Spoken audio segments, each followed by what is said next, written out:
Place maintenant à notre chronique bimensuelle réalisée en collaboration avec nos confrères du magazine Jeune Afrique afin de décrypter l'économie du continent, ses grandes tendances, ses enjeux de fond. Pour en parler, nous sommes avec Thibaut Wadjou. Bonsoir Thibaut. Vous allez donc nous parler ce soir du secteur des distributeurs de carburant. La recomposition serait en cours avec notamment le retrait progressif de Total Energy du continent africain. Oui, bonsoir. Oui, on a voulu vous parler de ce secteur des distributeurs de carburant.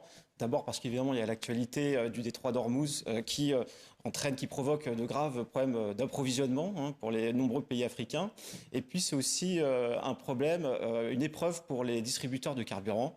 Une épreuve de plus parce qu'ils sont quand même dans un métier, un secteur qui est quand même assez compliqué. Et ce, depuis nombreuses années. Et ça a provoqué une recomposition du secteur. Les grandes majors pétrolières sont toutes sorties du continent. Et il reste Total Energy. Mais lui aussi, Total Energy retire ses pions en Afrique dans la distribution. Alors justement, Thibaut, pourquoi est-ce que Total Energy se retire ? Alors, comme pour les autres grandes majors pétrolières, le calcul est financier pour Total. Ils considèrent que c'est pas assez rentable.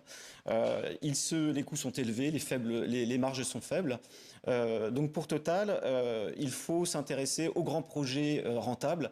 Ces grands projets, ce sont les grands projets d'infrastructure de pétrole et gaz en Afrique, les grands gisements en Angola, au Nigeria ou au Mozambique. Alors les grandes majors se retirent donc, mais qui pourrait prendre leur place ? Il y a des prétendants, mais c'est pas encore la fin de Total Energy en Afrique dans la distribution, puisqu'ils conservent quand même le plus grand réseau de stations-service, avec une présence dans 30 pays. Mais il faut se rendre compte qu'ils sont partis de 16 pays en 20 ans. Alors, qui prend sa place aujourd'hui ? Son grand rival, c'est Vivo Energy. Et Vivo Energy, il est devenu le numéro 1 en 2025 en termes de volume vendu. Alors vous nous parlez donc de cette reconfiguration, mais est-ce qu'il n'y a pas des acteurs locaux qui pourraient profiter de cette reconfiguration ?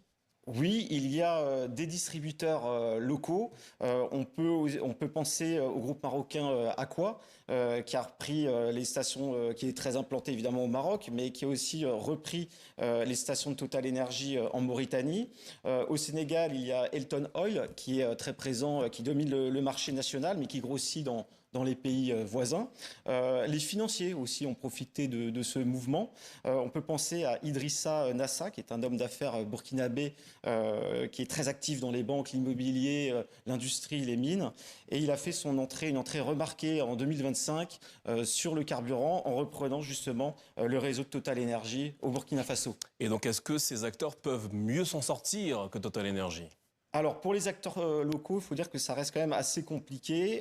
Ils consolident leur position de façon régionale, mais il faut bien se rendre compte que tout ceci est une question de capacité financière. Ils n'ont peut-être pas encore les moyens. Le métier demande beaucoup de capitaux, une logistique compliquée. Et face à eux, ils ont Vivo Energy. Ces grandes sociétés sont soutenues par des sociétés de négoce, de produits pétroliers. Il y a Trafigura, il y a Vivo Energy. Et ces grandes sociétés, elles ont les moyens. Donc, elles financent les acquisitions en Afrique. Et puis, en plus, elles ont l'avantage, en tant que négociants, de pouvoir approvisionner directement leur réseau de distribution. Donc finalement, ce sont ces grands négociants en pétrole qui sont en train de prendre la place des majors en Afrique. Une affaire à suivre. Donc Thibaut Wadjou, merci pour cet éclairage au sujet de cette réorganisation du secteur des grandes majors pétrolières sur le continent africain. Merci à vous.